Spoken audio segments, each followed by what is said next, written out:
नमस्कार किसान भाइयों, कृषि दर्शन कार्यक्रम में आपका स्वागत है। किसान भाइयों, सर्दियों का मौसम चल रहा है। इस मौसम का वैसे अपना अलग ही मज़ा है और ये मौसम स्वास्थ्य की दृष्टि से भी काफ़ी महत्वपूर्ण माना जाता है, क्योंकि इस मौसम में ताज़े ताज़े फल और सब्जियां आते हैं जो कि हमारे स्वास्थ्य के लिए बहुत ही महत्वपूर्ण होते हैं। पर आप जानते हैं ये ताज़ी ताज़ी सब्जियां हम तक कैसे पहुंचती हैं? जी हाँ, जैसे अगर हम अपने स्वास्थ्य का ध्यान न रखें तो बीमार हो जाते हैं, वैसे ही इन सब्जियों का भी बहुत ध्यान रखना पड़ता है। इन्हें अनेक बीमारियों से बचाना पड़ता है, तब जाकर ये सब्जियां हम तक पहुंचती हैं। इस बारे में हम आपसे और विस्तार से बात करेंगे, लेकिन अभी वक्त हो गया है खबरें खेती की और मंडी भाव का।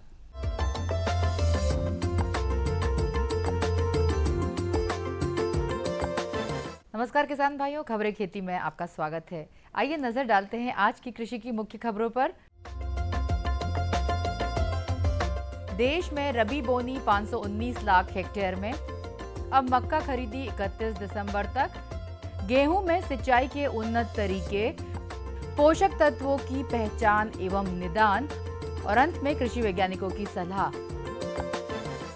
देश में रबी फसलों की बुआई अब तक 519 लाख हेक्टेयर में कर ली गई है। कृषि मंत्रालय के मुताबिक गत वर्ष इस समय तक बुआई 490.48 लाख हेक्टेयर में हुई थी, जो इस वर्ष लगभग 30 लाख हेक्टेयर में अधिक है।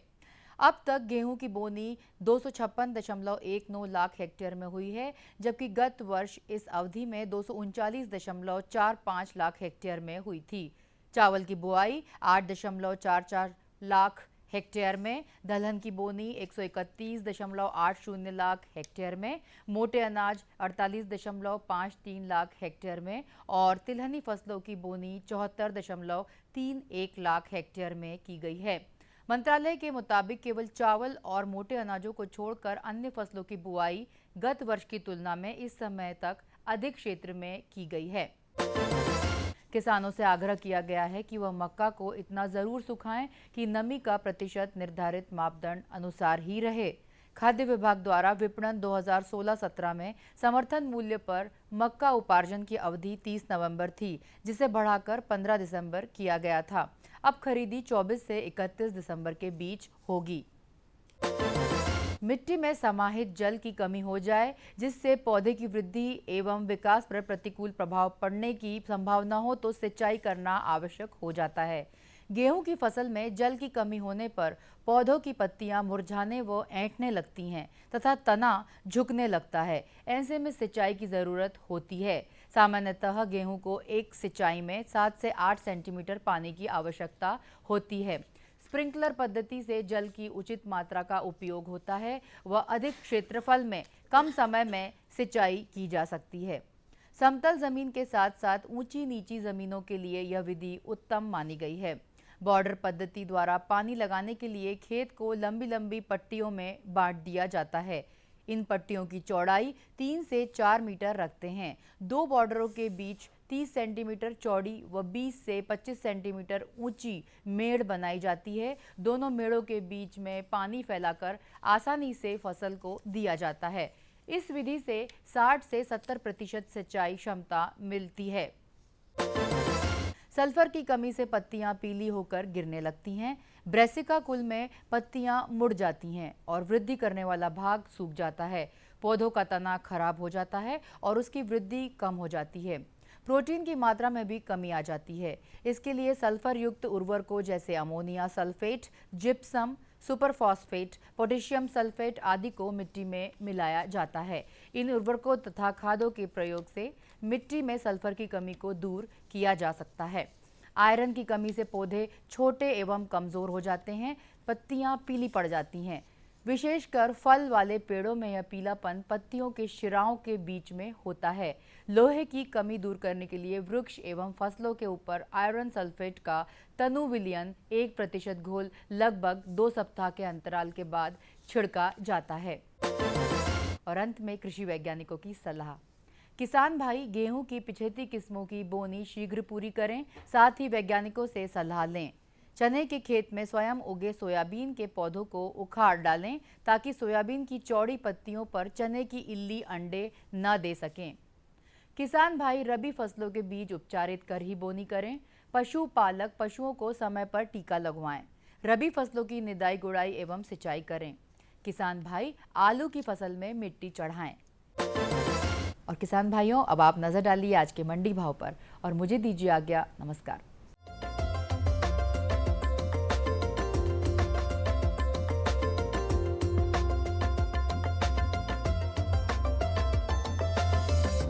सोयाबीन उपज के रुपए प्रति क्विंटल में भाव इस प्रकार रहे। भोपाल में न्यूनतम 2,568 रुपए, वहीं अधिकतम 2,881 रुपए। इछावर में न्यूनतम 2,000 रुपए, वहीं अधिकतम 2,920 रुपए। ताल में न्यूनतम 2,750 रुपए और अधिकतम 2,919 रुपए। सेंधवा में न्यूनतम 2,675 रुपए, वहीं अधिकतम 2,799 रुपए। गेहूं के भाव प्रति क्विंटल में इस प्रकार रहे। अजयगढ़ में न्यूनतम 1,700, वहीं अधिकतम 1,750 रुपए। खरगोन में न्यूनतम 1,775 रुपए, वहीं अधिकतम 2,051 रुपए। मंडला में न्यूनतम 1,755 रुपए, वहीं अधिकतम भी 1,755 रुपए। सतना में न्यूनतम 1,750 रुपए, वहीं अधिकतम 1,980 रुपए। सरसों उपज के रुपए प्रति क्विंटल में भाव इस प्रकार रहे। सतना में न्यूनतम 3,543 रुपए, वहीं अधिकतम 3,745 रुपए। नीमच में न्यूनतम 2,501 रुपए और अधिकतम 3,701 रुपए। मंदसौर में न्यूनतम 3,480 रुपए, वहीं अधिकतम 3,795 रुपए। बिछिया में न्यूनतम 3,700 रुपए, वहीं अधिकतम भी 3,700 रुपए।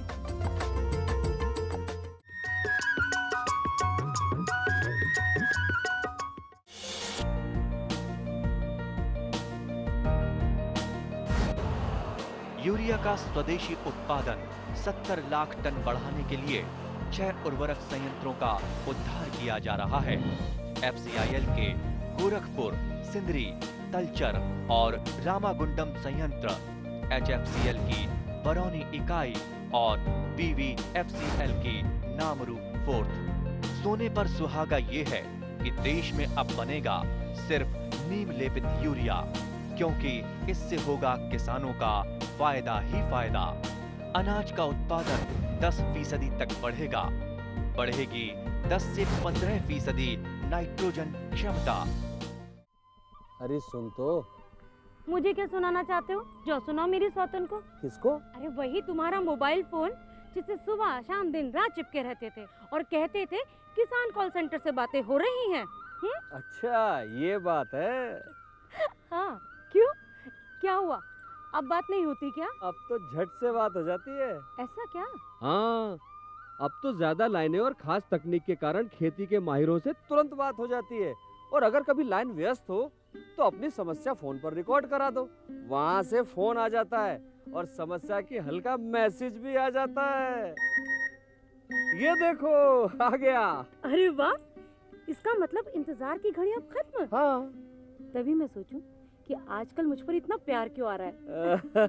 कृषि संबंधी समस्याओं का अपनी भाषा में तुरंत हल पाने के लिए पूरे भारत में किसी भी फोन से हेल्पलाइन नंबर पर संपर्क करें। किसानों का दोस्त किसान कॉल सेंटर। ये बदलाव क्या है भैया? ये बड़े काम की चीज है। इंसान की सोच में अगर बदलाव आ जाए तो सब कुछ मुमकिन है, सब कुछ संभव है। अब ये बदलाव फिर आ रहा है। हर सूरत की मुस्कान में वो आपको दिखाई देगा। तो चलिए एक नई शुरुआत करते हैं, कुछ बदलाव करते हैं।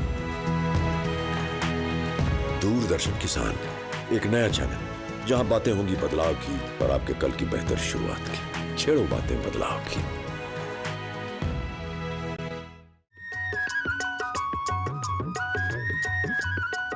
किसान भाइयों, समाचार पर जाने से पहले हम बात कर रहे थे स्वास्थ्य की, ताज़ी ताज़ी सब्जियों की। जी हाँ, वो कहते हैं ना कि यदि हम समय रहते अपना देखभाल करें, बीमारियों से रोकथाम करें तो इलाज की नौबत ही नहीं आती है। वैसा ही इन सब्जियों के साथ भी होता है। जी हाँ, वैसे तो ये मौसम स्वास्थ्य की दृष्टि से बहुत अच्छा है, लेकिन सब्जियों में तरह तरह की बीमारियां भी हो सकती हैं जिससे हमारे किसान भाइयों को नुकसान उठाना पड़ सकता है।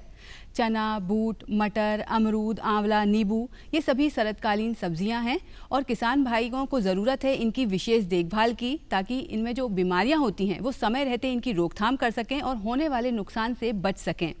तो शरदकालीन सब्जियां कौन कौन सी हैं, इनमें कौन कौन सी बीमारियां हो सकती हैं और इनका निदान कैसे संभव है, आइए जानते हैं हमारे विशेषज्ञ डॉक्टर एस.के. त्रिपाठी जी से, जो कि कृषि वैज्ञानिक हैं कृषि महाविद्यालय रीवा में। कृषक भाइयों, आइए हम आज जानें कि शरदकालीन सब्जियों के प्रमुख रोग या कीड़े कौन हैं जिनसे कि सर्वाधिक नुकसान होता है। सबसे पहले हम आलू की बात करेंगे।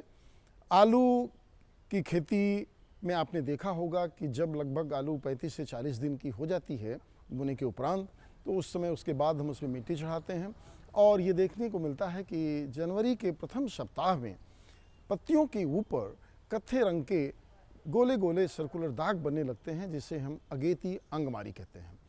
ये अंगमारी फफूंद जनित बीमारी होती है जो कि अल्टरनेरिया नामक फफूंद से होती है और उसके कारण पत्तियों में काले धब्बे पड़ जाते हैं, पत्तियां झुलसने लगती हैं और काफ़ी अधिक नुकसान हो जाता है।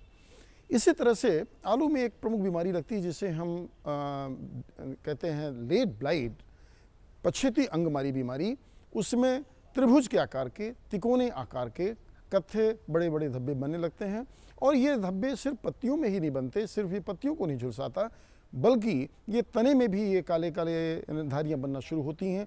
और यदि वातावरण अनुकूल रहा, हल्की बारिश हो गई, तो आप देखते होंगे कि उस समय पूरे के पूरे खेत में ये झुलसन की बीमारी हो जाती है और पत्तियां झुलसने लगती हैं, पौधे मरने लगते हैं और सर्वाधिक नुकसान हो जाता है। प्रारंभ में ही पत्तियों को तोड़ करके किसी गड्ढे में गाड़ दें या जला दें।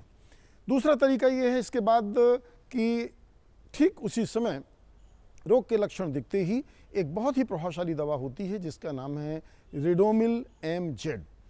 ये रिडोमिल MZ दवा 1.5 ग्राम दवा प्रति लीटर पानी की दर से इसे घोल बना करके पूरे खेत में अच्छी तरह से छिड़का दें, तो आप देखेंगे कि ये महामारी रोग का निदान आसानी से हो जाएगा।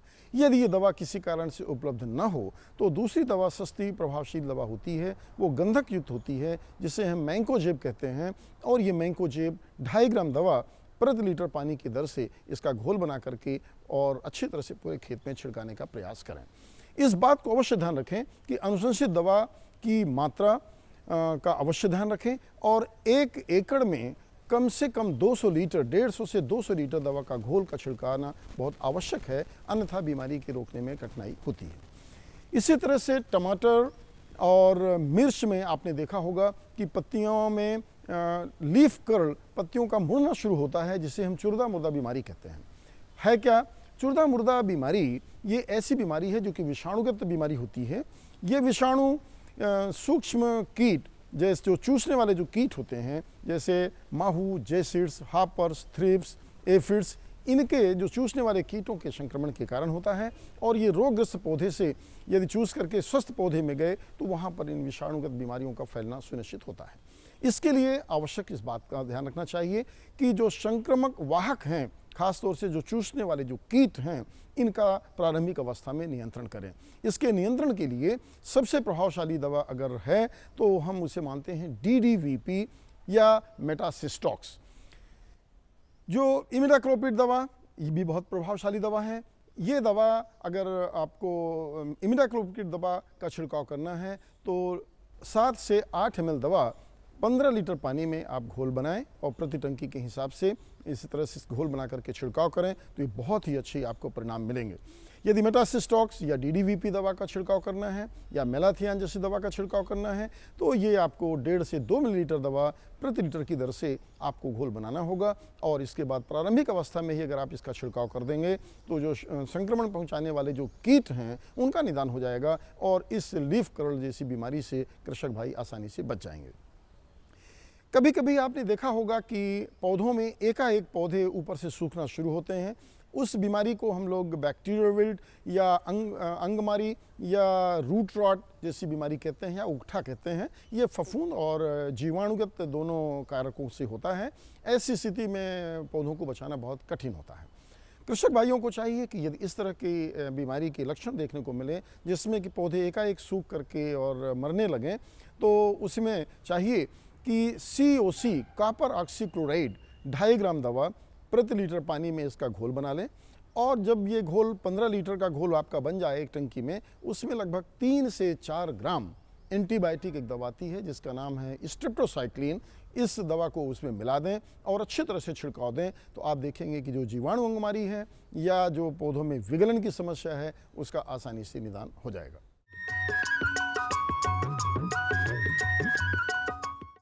किसानों से होंगे सवाल, देंगे सटीक जवाब, तो जीतेंगे किसान कप। किसानों का खुला मंच, नजर रहेगी कृषि वैज्ञानिकों की। गोबर की खाद में हमारे सूक्ष्म पोषक तत्व भी होते हैं। किसान प्रश्न मंच, गुरुवार शाम 7:30 पर। डीडी किसान, बदलते भारत की शान। हम आ रहे हैं आपके गांव, सामान्य ज्ञान के पूछेंगे सवाल। भारत दूध उत्पादन में विश्व में किस नंबर पर आता है? और आपके ऑप्शंस हैं ए पहले, बी दूसरे, सी तीसरे या डी चौथे। सही जवाब दिया है। देखें घूमते फिरते रविवार सुबह 7:30 पर। डीडी किसान, बदलते भारत की शान। हर गांव को शिक्षा, हर हाथ को रोजगार, सुविधाएं बुनियादी हो या हो तकनीकों की भरमार, सांसदों की देखभाल से अब बनेगा स्मार्ट काम। डीडी किसान, बदलते भारत की शान।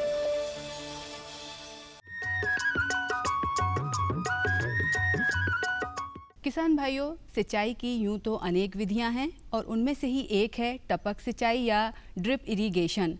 जी हाँ, इसमें पौधों की जड़ों तक नलियों या पाइपों या वॉल्वों की सहारे से पानी बूंद बूंद करके टपकाया जाता है, जिससे पानी की बचत होती है। और इसके लिए वॉल्व, पाइप या नलियाँ जो होती हैं उनका एक पूरा नेटवर्क बनाना पड़ता है। लेकिन लगातार इन पाइपों में से पानी प्रवाहित होने की वजह से इन पाइपों के अंदर जो गंदगी जमा हो जाती है उनका अम्ल या क्लोरीन के द्वारा उपचार करना बहुत ज़रूरी होता है। इन पाइपों का अम्ल या क्लोरीन के द्वारा कैसे सफाई की जाती है या कैसे उपचार किया जाता है, इस बारे में जानकारी दे रही हैं हमारी विशेषज्ञ अर्पणा वाजपेयी जी। तो अर्पणा जी, आप तैयार हैं ना ये जानकारी देने के लिए हमारे किसान भाइयों को? तो हम आ रहे हैं आपके पास। हाँ निहारिका जी, मैं तैयार हूँ। जैसा कि किसान भाइयों टपक सिंचाई से खेती करते हैं तो उनको प्रॉब्लम जाती है ड्रिपर्स के चोक होने की। तो यहाँ मैंने एक लेटरल लाइन रखी हुई है जिसमें आप ड्रिपर्स देख रहे हैं। जब किसान भाई ऐसे पानी के स्रोत से पानी लेते हैं जिसमें बहुत प्रकार की गंदगी होती है, जिसमें शैवाल और काई ऊपर तैरती हुई दिखाई देती हैं, या किसान भाई अपने सिस्टम का प्रॉपर मेंटेनेंस नहीं करते हैं, तो उनको ड्रिपर्स के चोक होने की प्रॉब्लम आती है। उसको ठीक करने के लिए हम यहाँ पे आम्ल प्रक्रिया का उपयोग करते हैं। आम्ल प्रक्रिया के साथ साथ आप क्लोरीन प्रक्रिया के उपयोग करके भी आप इस सिस्टम को साफ़ कर सकते हैं। तो सिस्टम को साफ़ करने के लिए हमें किन किन बातों का ध्यान रखना है, आज मैं आपको इसके विषय में बताऊँगी। जैसे कि आप जानते हैं कि अम्ल इंसानों के लिए हानिकारक होता है, तो हमें इसके लिए बहुत सारी सावधानी रखनी पड़ती हैं।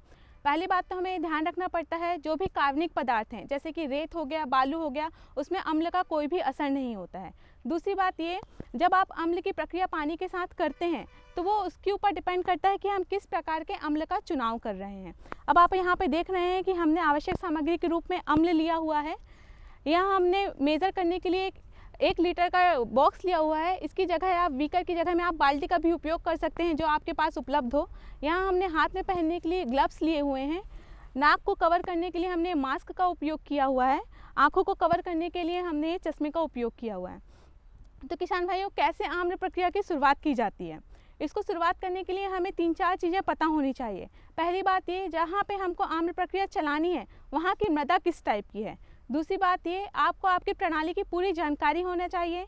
तीसरी बात, जितना पानी उस खेत में जा रहा है इसके बारे में आपको पता होना चाहिए कि आपकी प्रणाली में होने वाला कुल प्रवाह कितना है। चौथी और मुख्य बात, आपको पता होना चाहिए कि आपके पानी का, सिंचाई के पानी का पीएच कितना है। इस पीएच को मापने के लिए हमने यहाँ पीएच मीटर रखा हुआ है, ये आप देख सकते हैं। इसमें पूरे पीएच में पूरे मान अंकित होते हैं जो बताते हैं कि आपके सिंचाई के पानी का पीएच कितना है। इसमें अंदर स्ट्रिप्स बनी होती हैं। आप एक स्ट्रिप को निकाल के पानी में डिप करके देख सकते हैं कि आपके पानी का पीएच कितना है। जैसे ही आप इसको डिप करके बाहर निकालते हैं, इससे आप इसके कलर को मैच करते हैं। जैसा कि मेरा कलर मैच हो रहा है कि हमारी सिंचाई के पानी का पीएच 7 से 8 के बीच में है। इस प्रकार आप अपने सिंचाई के पानी के पीएच के मान की गणना कर सकते हैं। अब किसान भाइयों, मैं आपको बताना चाहूँगी, जो भी पानी हम ड्रिपर्स को साफ़ करने के लिए देते हैं उसका पीएच 2 होना चाहिए। 2 होना चाहिए, इसका मतलब यह है कि हमारा जो पीएच है वो गुलाबी, जैसे ही हम पानी को इसमें डिप करें, इस टिप को डिप करें तो हमारा गुलाबी कलर आ जाए। तो इसके लिए हम ये पूरी प्रक्रिया करेंगे। इसके लिए आपको आपके खेत का क्षेत्रफल पता होना चाहिए कि खेत का क्षेत्रफल कितना है। हम यहाँ उदाहरण के लिए 1 एकड़ का एरिया लेते हैं। 1 एकड़ में 4047 वर्ग मीटर होता है। फिर हमें पता होना चाहिए कि 2 लैटरल के बीच की दूरी कितनी है। आप यहाँ पीछे देख सकते हैं लैटरल बिछी हुई है। हमने 2 लैटरल के बीच की दूरी 6 फीट मीन्स 1.8 मीटर रखी हुई है। तीसरी बात ये, हमको ये पता होना चाहिए कि 2 ड्रिपर के बीच की दूरी कितनी है। 2 ड्रिपर के बीच की दूरी हमने यहाँ पे 40 सेंटीमीटर ली हुई है। किसान भाइयों, जब आप लोग अम्ल प्रक्रिया करेंगे तो आपको ये पता होना चाहिए कि आपके पूरे फील्ड में कितनी लंबाई की लैटरल बिछी हुई है। इसको निकालने के लिए आप जो आपका क्षेत्रफल है 4047 मीटर, इसमें आप यदि टोटल 2 लैटरल के बीच की दूरी का भाग दे देंगे, जैसे हमारा 4047 में यदि आप 1.8 का भाग देते हैं तो आपको पता चल जाता है कि लैटरल की लंबाई कितनी है। मैंने आकलन करके निकाला है कि टोटल लैटरल की लंबाई 2223 मीटर है। 2223 मीटर हमें पता चल गया कि लैटरल बिछी हुई है। किसान भाइयों, हमको ये निकालना होगा कि पूरे उतनी लंबाई के लैटरल में कितने ड्रिपर्स हैं। इसके लिए हम क्या करते हैं, हमें पता है कि 2 ड्रिपर के बीच का जो डिस्टेंस है वो 40 सेंटीमीटर है। हम उस 40 सेंटीमीटर का भाग टोटल लंबाई की जो लैटरल है उसमें दे देते हैं। हमें पता चल जाता है कि कुल ड्रिपर्स कितने हैं। किसान भाइयों, हमने आकलन करके निकाला, टोटल ड्रिपर्स की संख्या हमारी 5500 आई। अब किसान भाइयों, हमें ये पता होना चाहिए कि एक ड्रिपर से निकलने वाले पानी का मात्रा कितनी है। जैसे कि हमें पता है कि एक ड्रिपर 1 घंटे में 2 लीटर पानी देता है, तो 5500 ड्रिपर कितना पानी देंगे, ये हमने कैलकुलेट करके निकाला। 11115 लीटर पानी आ रहा है जो 1 घंटे में दिया जाता है। अब एक बात जो आपको ध्यान में रखनी है, कभी भी आप अम्ल प्रक्रिया 1 घंटे तक नहीं करेंगे, इसको हम 15 मिनट तक चलाते हैं। किसान भाइयों, आप निकाल सकते हैं यदि 11115 लीटर पानी हमारा 1 घंटे में जा रहा है तो 15 मिनट में कितना पानी जाएगा। आप उसको 4 से भाग दीजिए। हमने निकाला कि टोटल 2778 लीटर पानी हमारा 15 मिनट में जाता है। किसान भाइयों, आम्ल प्रक्रिया आप किसके द्वारा देंगे, जो हमारी हेड यूनिट में वेंचुरी लगी है उसके द्वारा आप आम्ल प्रक्रिया देते हैं। वेंचुरी का सक्शन रेट हमें पता होना चाहिए कि पानी एक वेंचुरी 15 मिनट में कितना पानी खींचती है। मैंने कैलकुलेट करके निकाला है कि हमारी वेंचुरी जो है वो 15 मिनट में 50 लीटर पानी खींचती है। उस 50 लीटर पानी में हम क्या करेंगे, ये निकालेंगे कि 1 लीटर पानी में कितना एसिड डालेंगे तो उसका पीएच 2 हो जाएगा। यहाँ हम आपको दिखाएंगे कि हम एसिड निकाल रहे हैं। ये हमने एसिड रखा हुआ है। इस एसिड के रूप में आप sulphuric acid, hydrochloric acid, nitric acid या फास्फोरिक एसिड का उपयोग कर सकते हैं। यहाँ हम HCl हाइड्रोक्लोरिक एसिड का उपयोग कर रहे हैं। ये आप यहाँ देख रहे हैं, हमने इंजेक्शन का उपयोग किया हुआ है। आपको ध्यान रखना है, जब भी आप एसिड को निकाल रहे हैं आपको अपनी नाक कवर करके रखनी है और आँखों में चश्मा पहनना है। इतना पहनने के बाद आप एसिड को लेंगे। यहाँ आप देख रहे हैं, हम इससे एसिड को निकालेंगे। शुरुआत में हम 5 ml एसिड ले रहे हैं। इसमें से पहले हम फर्स्टली 4 ml एसिड लेंगे। ये आप देख सकते हैं, यहाँ पे हमने 4 ml एसिड लिया है। इसको हम पानी में डालेंगे। पानी में डालने के बाद हम इसको लकड़ी से घोल देते हैं। घोलने के बाद जो ये pH मीटर से जिससे मैंने सिंचाई का पानी नापा था, जिसमें 7 से 8 pH आई थी, इसको हम डिप करके देखते हैं। जैसे ही मैं इसको डिप करके बाहर निकाल रही हूँ, आप देख रहे हैं गुलाबी कलर की हो रही है। ये पट्टी को जब हम इससे मैच करते हैं तो ये पता चलता है कि हमारे पानी का pH 2 हो चुका है। अब किसान भाइयों, हमें ये पता चल गया है कि 1 लीटर पानी में हमें 4 ml एसिड मिलाना है। तो हमें टोटल पानी कितना लग रहा है, 2778 लीटर पानी लग रहा है। तो हम उसको गुणा करके निकाल लेते हैं कि टोटल फील्ड में कितना एसिड लगेगा। मैंने कैलकुलेट करके निकाला कि 1 एकड़ फील्ड के लिए हमें 11.11 लीटर एसिड की ज़रूरत पड़ेगी। वेंचुरी का सक्शन रेट जो मैंने आपको बताया 50 लीटर है, उसमें हमने ये 11 लीटर को घटा दिया तो हमें टोटल पानी की मात्रा पता चल गई। इस प्रकार किसान भाइयों, आप वेंचुरी में ये दोनों चीज़ों को मिला के जहाँ पर भी आपका ड्रिपर क्लॉग है वहाँ आप इस सिस्टम को चला सकते हैं। शहर से आया है ना तिवारी सेठ, वो जबरदस्ती हम किसानों की जमीन हड़पना चाहता है। रुपया चाहे ईमानदारी से कमाया जाए या बेईमानी से, रुपया रुपया होता है। ऐसा रुपया कभी रास नहीं आता बड़े भैया। आप कौन? तेरे पति का बाप बोल रहा हूँ, समझा दे उसे। अगर वो अपनी जिद पर अड़ा रहा ना तो इसका अंजाम बहुत बुरा होगा। धरती की गोद में डीडी किसान, बदलते भारत की शान।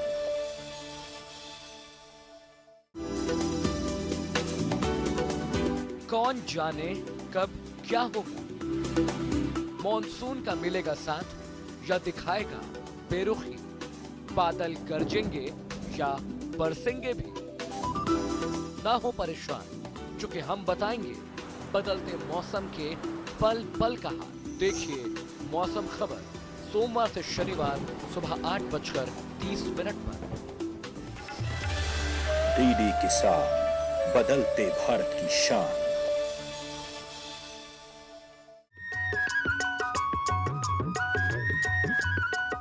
तो किसान भाइयों, ये था हमारा आज का कृषि दर्शन कार्यक्रम, जिसमें हमने जाना कि किस तरह से सर्दियों का मौसम वैसे तो स्वास्थ्य के लिए बहुत ही अच्छा है, लेकिन इस मौसम में जो बीमारियां होती हैं और हमारी सब्जियों को जो भी बीमारियां या कीट नुकसान पहुंचाते हैं, उनसे हमारे किसान भाई किस तरह से बच सकते हैं, किस तरह से उनका उपचार कर सकते हैं।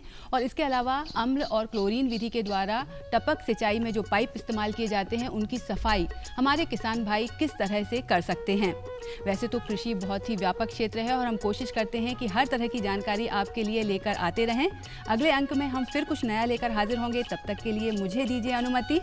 नमस्कार।